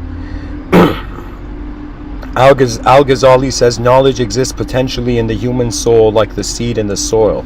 By learning the potential becomes actual. Al-Ghazali says if those who do not possess knowledge avoid the scholarly discussions, disagreement will end. Al-Ghazali says the visible world is a trace of that invisible one, and the former follows the latter like a shadow. Wow, yeah, so it's as if like, you know, that's a very unique thought. It's kind of like this idea that, you know, the inner realms, I keep saying it's like our inner life is moving faster than our outer life. The Patanjali Sutras say this world is the shadow of another one. It doesn't mean that other world is not moving, right? So it could be just like our mind is moving ahead of our body, the mind of the world is moving ahead of the body as a reality. So that means the world has a mind, and that's at least in the context of this statement. And its mind is ahead of its body, so that's how the world, the cosmos, knows where to go. Al-Ghazali says, if the first inward thought is not warded off, it will generate a desire. Then the desire will generate a wish, and the wish will generate an intention, and the intention will generate the action, and the action will result in ruin and divine wrath.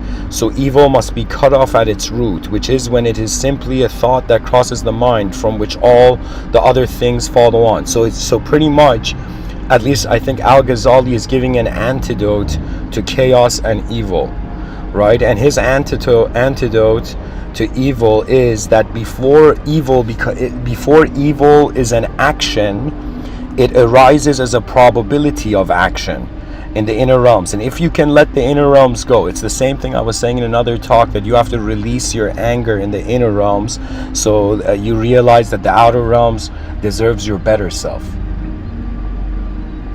This was something, you know, my mother actually taught me, right? When me and my brother were very young, she came and said this quote. I think it was from Ibn Sina. I don't know who it was from, Ali Ibn Sina, or but anyways, what it was, the quote was that they asked this sage, how did you learn to be so polite? And he said, I learned from the rude, right? So when you learn from your own misaction, then in some sense you kind of get a sense of how to act, right?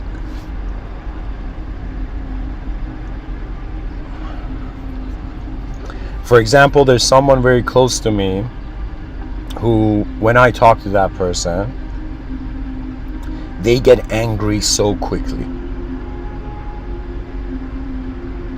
And the only thing I've said to that person is that the outer realms, there is no justification for the outer realms to deserve anger unnecessarily provoked.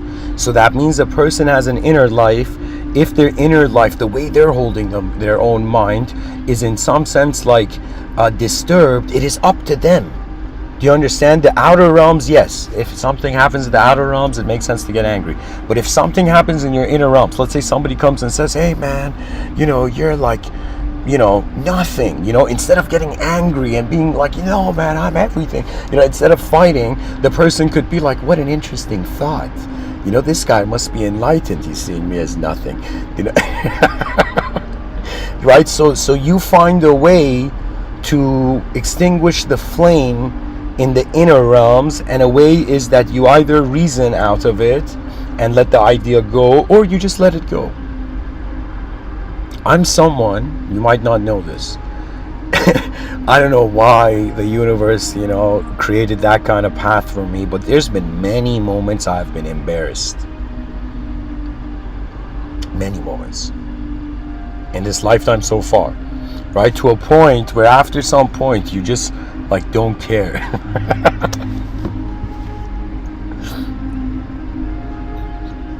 I've been embarrassed by family members.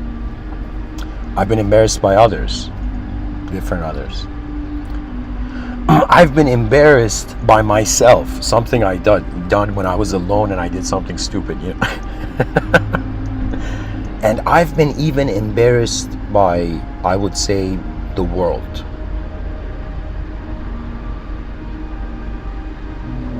In regards to my own efforts. But what I am learning is that if I accept the story, I am bound to it.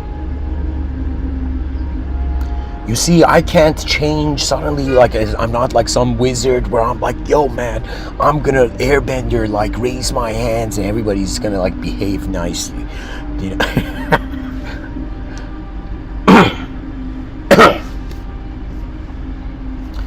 I think part of wisdom is realizing all the things that are not actually in your control as a being. Al-Ghazali says, if you're busy with yourself now, you will be busy with yourself then. If you're busy with God now, you will be with God then.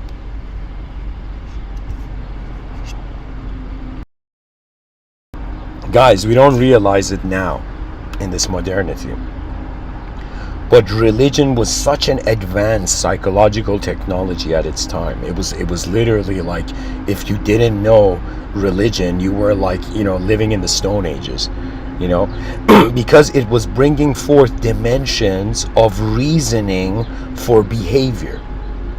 Do you know how many human beings, the atheists so easily come and say it's yo man, stop believing in fiction. Even though my sense of self that's doubting your sense of self, which is fictional, is also fictional, that means the disbeliever is as fictional as the believer, This is why God is the only reality, and God is inconceivable.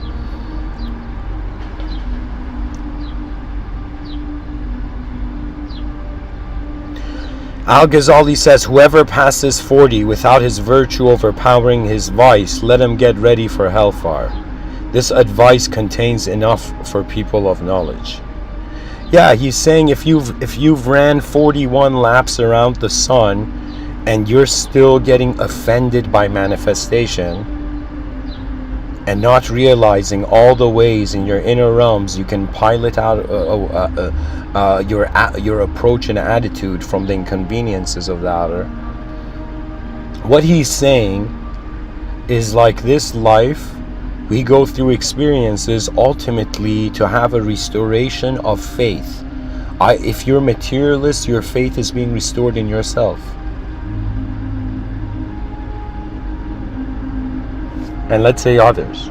But if you're an immaterialist, your faith is being restored to the winds that move reality. You see, it's not just when I see a person, let's say there's person A and person B, right? Both human beings, physical human beings. And imagine person A says, I love person B. Do you know? And then let's say person C comes and says, what do you love out of person B?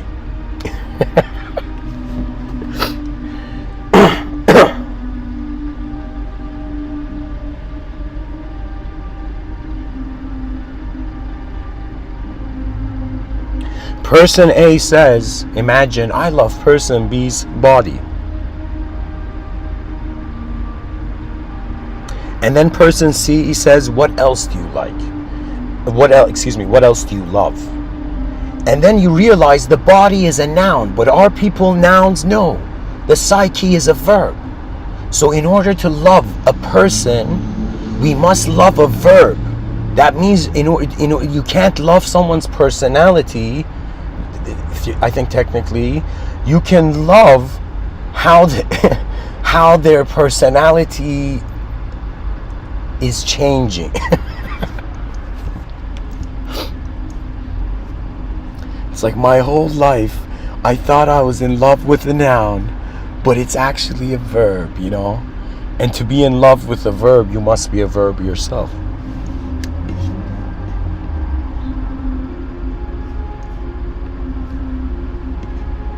I don't know, something like that. Al-Ghazali says, when you have a bad suspicion about a Muslim in your heart, you should increase your consideration toward him and make dua for him, which is prayer. This way you will infuriate Satan and will be able to drive him away. Because of this, Satan will be reluctant to put evil thoughts into your heart, afraid that you would increase your consideration towards your brother and will make prayer for him again. Yeah, this is the idea of the enemy of my enemy is my friend. I guess we now know the roots of that sentence. It's religious. But I would say that to hate any being is to hate the divine creator. You see, that's the problem, right? All these religions, for example, or let me say it this way, all these ideological systems, they in some sense see themselves correct and the other wrong, right? But they all believe in a God. For example, the monotheistic religions, they all believe in one universe, one source that created them all.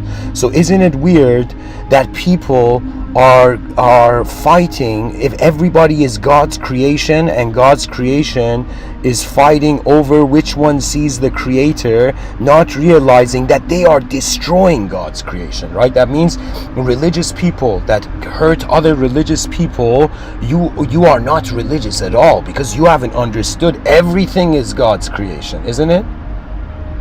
Do you see?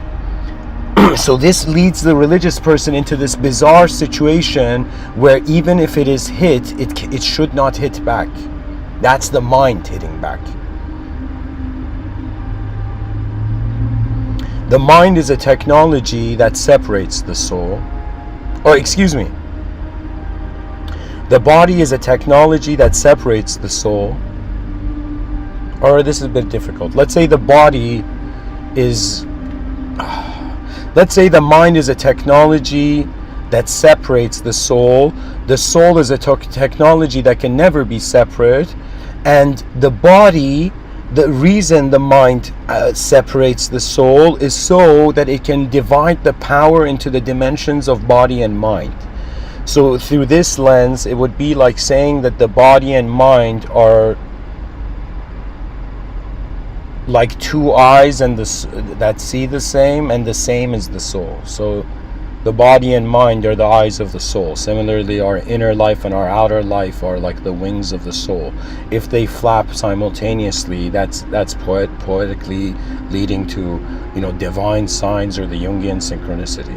But ultimately, it comes down to the presence of your acceptance of being. And so I feel I have said, I'll read one more quote. I'll read, how many more quotes? Okay, I'll read, oh my God, it's too many quotes. I'll read two more quotes. Neglect not your time, nor use it haphazardly. On the contrary, you should bring yourself to account. Structure your litanies and other practices during each day and night. This is how to bring about the spiritual blessing, barakat, in each period. If each of your breaths is a priceless jewel, be not like the deceived fools who are joyous because each day their wealth increases while their life grows even shorter. Al-Ghazali says, O youth, be assured that knowledge alone does not strengthen the hand. Though a man read 100,000 scientific questions and understood them or learned them, but did not work with them, they do not benefit him except by working. Knowledge is the tree, and working is its fruit. And though you studied 100 years and assembled 1,000 books, you would not be prepared for the mercy of God, the exalted, except by working. Remember, it is the heart and not the body which strives to draw near to God. By heart I do not mean the flesh perceived by the senses, but that secret thing which is sometimes expressed by the spirit and sometimes by soul. Yeah, I mean, I gotta look into more how they're discriminating between the spirit and the soul. I think the soul is unconditional and the spirit, I think, maybe conditional, or the other way around. I don't know.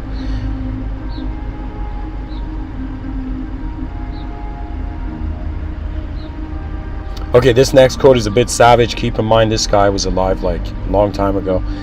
The quote says, "Are you ready to cut off your head and place your foot on it? If so, come. Love awaits you. Love is not grown in a garden, nor sold in the marketplace. Whether you're a king or a servant, the price is your head, and nothing less. Yes, the cost of the elixir of love is your head." He means the ego, guys. He doesn't mean like the actual head. Yes, the cost of elixir of love is your head. Do you hesitate, O miser? It is cheap at that price.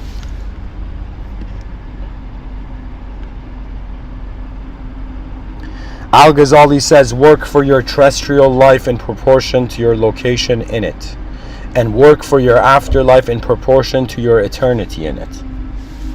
Wow, I think this is one of those quotes that may open up to me in the future.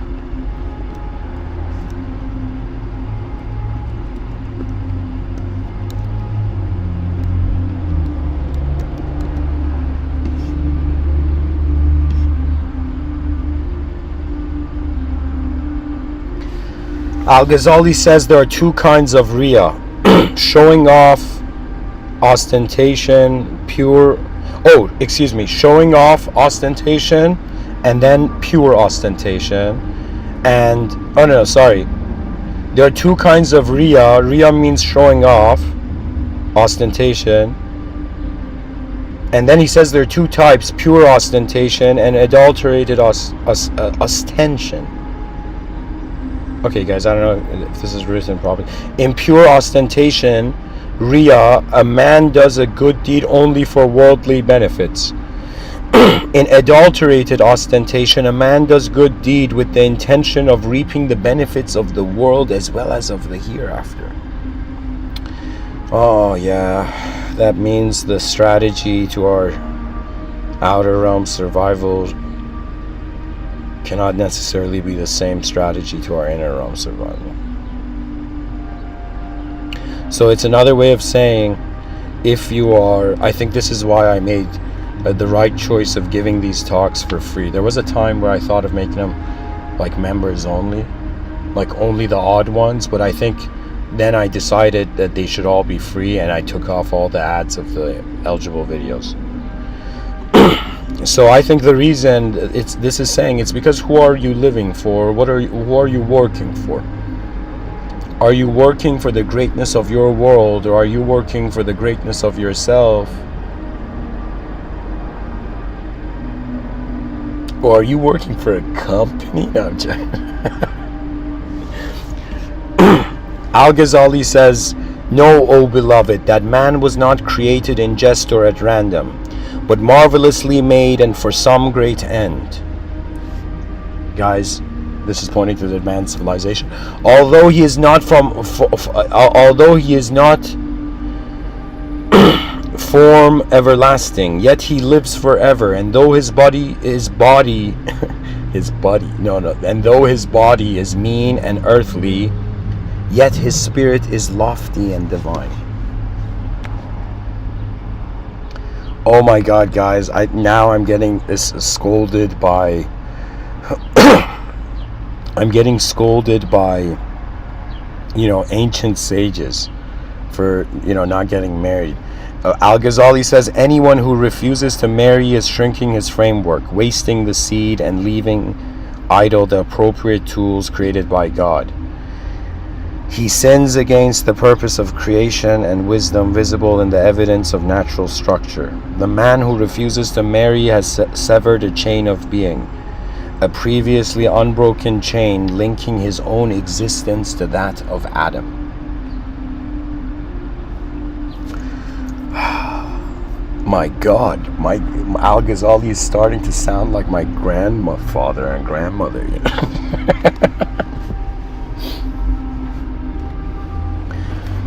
So guys, I'm gonna go end the talk and, you know, go get married now.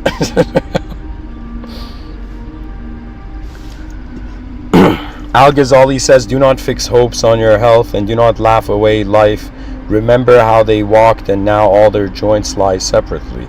And the tongue with which they talk lightly is eaten away. Okay, by the worms. Okay, this is a bit too graphic, but I think people back in the day were more savage. So like Al-Ghazali was trying to get to them, get to his audience. Al-Ghazali says, men have such a good opinion of themselves, of their mental superiority and intellectual depth. They believe themselves so skilled in discerning the true from false, the path of safety from those of error, that they should be forbidden as much as possible the perusal of philosophical writings. You see, it goes to the heart. You know, it's all you know, that's think of it this way. Old souls are trying to unseal their heart, and young souls are trying to accumulate in like knowledge for their mind. You know, Al-Ghazali says, and I've reached the last quote here, the Al-Ghazali says, the soul should take care of the body, just as the pilgrim on his way to Mecca takes care of his camel. But if the pilgrim spends his whole time in feeding and adorning his camel, the caravan will leave him behind, and he will perish in the desert.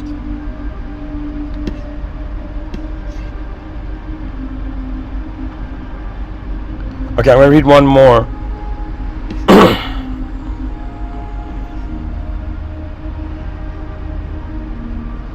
Al-Ghazali says, he who buries his head deep into a nose bag full of food cannot hope to see the invisible world. Al-Ghazali says, it is sometimes said that we drink our religion with our mother's milk. Okay. Al-Ghazali says, love for God is the farthest reach of all stations, the sun of the highest degrees, and there is no station after that of love except its fruits and its consequences. Yes.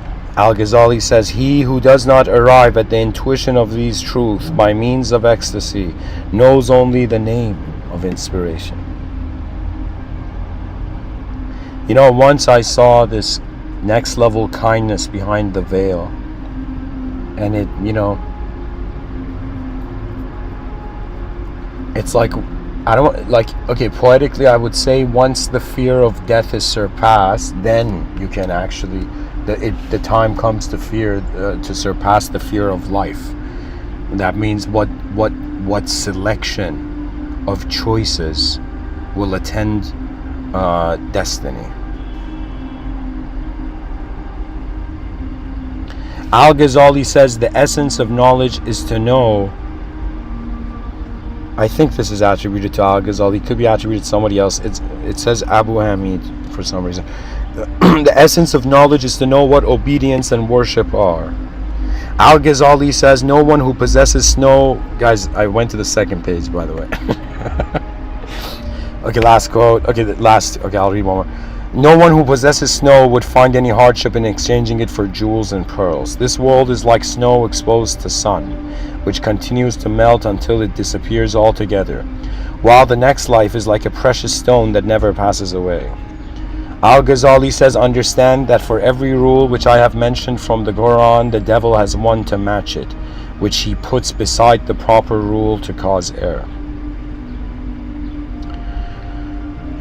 Al-Ghazali says, whatever the situation may be, in the recollection of death, there is reward and merit. For even the man engrossed in the world benefits from it by acquiring an aversion to this world, since it spoils his contentment and the fullness of his pleasure.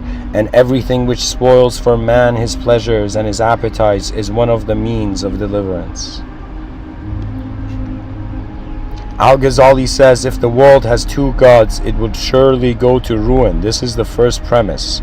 Now it is known that it has not gone to ruin. This is the second premise. From these premises, the conclusion must of necessity follow, that is, the denial of two gods.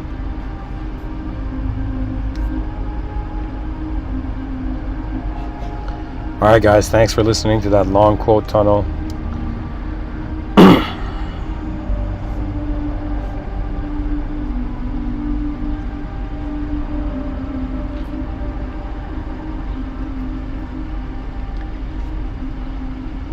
So anyways, where am I going with this? I'm gonna, let me put the notepad away. Pretty much, I read those quotes to give you a sense of how the ancients were acknowledging reality. Their understanding of reality was in some sense to an abidance of a truth that was there before they were. For modernity, it would come to the idea that the inconceivable future was present before the inconceivable past. So if the future is inconceivable, and if the past started from the inconceivable, it could be that time is a circle. That would explain how the future, how in some sense the future is going to the past. And this whole conversion vision, this consciousness being a dimension converter interface. So that's my efforts for this talk. Thank you for listening. Rise, mankind, rise. The advanced humanity is when we realize our future is a greatness that is already here. Like the potential is here.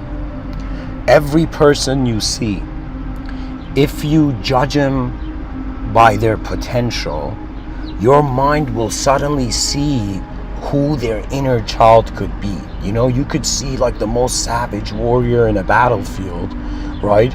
And the sage doesn't see just the savage warrior, bewildered warrior, but the sage sees the young child, the clueless inner child that is acting out of fear, and also sees the wise old man to that warrior in the battlefield, who will in some sense act without fear. And so souls cannot destroy one another, so the great game comes to help one another. If evil of the mind is destruction, and if the idea of the soul cannot be, if the soul cannot be destroyed, our inconceivable presence, then we are in, it's as if this, all the soul, all the body can do is hold its ground, all the mind can do is take, and all the soul can do is give. That means the future is giving all of itself to that which has climbed the mountains of the past. That means it's like once you reach the summit of the mountain, the sky finds you.